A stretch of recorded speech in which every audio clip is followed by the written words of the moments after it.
جی، expert کی رائے پر عمل کرنے کا پہلا نظریہ حضرت ابو طالب نے دیا۔ خانہ کعبہ گر چکا تھا، شدید طوفانی بارش خانہ کعبہ کی عمارت منہدم کر چکی تھی، سارے 24 قبیلوں کے سردار جمع ہیں کہ کیا کریں۔ جب چراغ محفل حضرت ابو طالب کے سامنے آیا، حضرت ابو طالب نے فرمایا ہم میں سے کوئی ماہر معمار نہیں ہے جو ہم رائے دینے بیٹھے ہیں، فلاں قبیلے میں ایک ماہر معمار ہے، اسے بلاؤ، جو وہ کہہ دے وہی ہمیں ماننا ہے۔ بلایا گیا اسے، اس نے عمارت کو دیکھ کر کہا جی اس کو نئی سرے سے بنانا پڑے گا، یہ پرانی بنیادوں پر عمارت نہیں اٹھائی جائے گی، اس کو دوبارہ سے بنایا جائے گا، نئی عمارت بنے گی، نئی بنیادیں ڈلیں گی۔ سب نے مانا۔ حضرت ابو طالب نے فرمایا اس کی بات کو ماننا ہے، جو یہ کہے گا ہم مانیں گے۔ کہا اتنا مجھے مال چاہیے، اتنی اینٹیں، اتنی فلاں، اتنا مسالہ، اتنا جو اس نے چیزیں مانگی، مجھے اتنا سامان چاہیے تاکہ میں کعبے کی تعمیر کر سکوں۔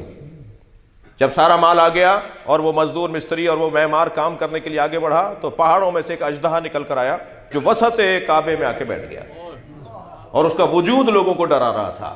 سارے مزدور بھاگنے لگے، دور ہٹنے لگے، پھر پہنچے حضرت ابو طالب کے دروازے پر۔ ابو طالب تم نے کہا تھا کعبہ تعمیر ہونے جا رہا تھا، ایک اور منظر نظر آ رہا ہے۔ پہنچے حضرت ابو طالب، بیٹھے ہوئے اژدہے کو دیکھا۔ جی، ایک مرتبہ اژدہے کو دیکھنے کے بعد حضرت ابو طالب نے گردن موڑ کے دیکھا اس مال کی طرف جو اس کو تعمیر کرنے کے لیے جمع کیا گیا تھا۔ ایک نگاہ میں دیکھ کر فرمایا حرام مال سے کعبہ نہیں بنے گا۔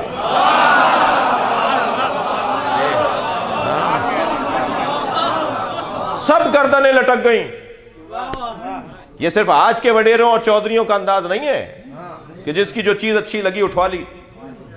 یہ پہلے زمانے کے لوگ ہیں، مزاج کی بات ہے، افراد کی بات نہیں ہے۔ سب کی گردنیں جھکی ہوئی تھی۔ حضرت ابو طالب نے فرمایا حلال مال جمع کرو۔ چند دن لگے حلال مال جمع کرنے میں۔ جب حلال مال جمع ہو گیا پھر حضرت ابو طالب نے دونوں ہاتھوں کو بلند کر کے کہا یا اللہ تیرا گھر بنانا چاہتے ہیں، ہماری مدد کر۔ تو آسمان سے ایک پرندہ نازل ہوا، اژدہے کو پنجوں میں اٹھا کر لے گیا۔ حضرت ابو طالب نے فوراً سجدے میں سر رکھ دیا۔ لوگ ابو طالب کا کلمہ ڈھونڈتے ہیں، کلمہ ابو طالب کو ڈھونڈتا ہے۔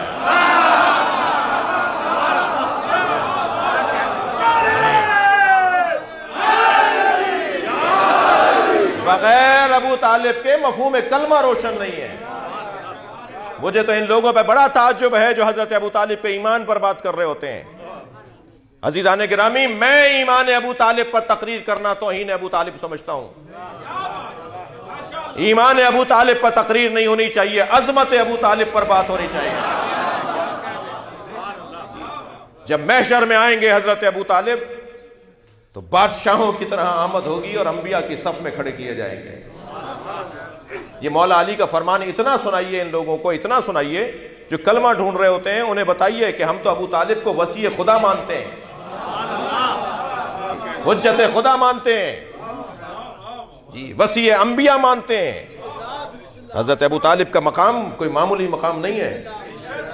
آمادہ ہے تو ایک جملہ اور کہہ دوں، توجہ ہے؟ بیٹھ جاؤ میرے لال، بیٹھ۔ ایک صلوات اور نبی کی ذات پہ دیا کریں۔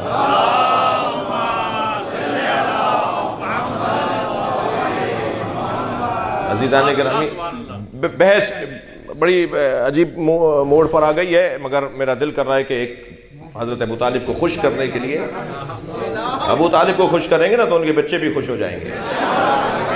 یہ تو طریقہ ہے، سرداروں کو خوش کیے رہے تو ان کے بچے بھی خوش ہو جاتے ہیں۔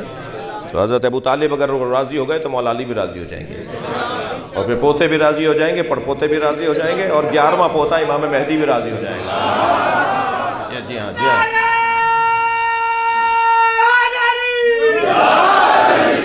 عزیزان گرامی، جب حضرت نبی مکرم کی خبر خوش لے کر حضرت فاطمہ بنت اسد حضرت ابو طالب کی خدمت میں آئی نا کہ اے سردار ابو طالب، آپ کو اللہ نے بھتیجا عطا کیا ہے، مبارک ہو مبارک ہو، تو بے ساختہ حضرت ابو طالب نے فرمایا تم نے مجھے خوشخبری سنائی ہے، تم نے مجھے بشارت سنائی ہے، میں اس کے بدلے میں تمہیں بشارت سناتا ہوں، 30 سال کے بعد تمہاری گود میں اس کا وصی آئے گا۔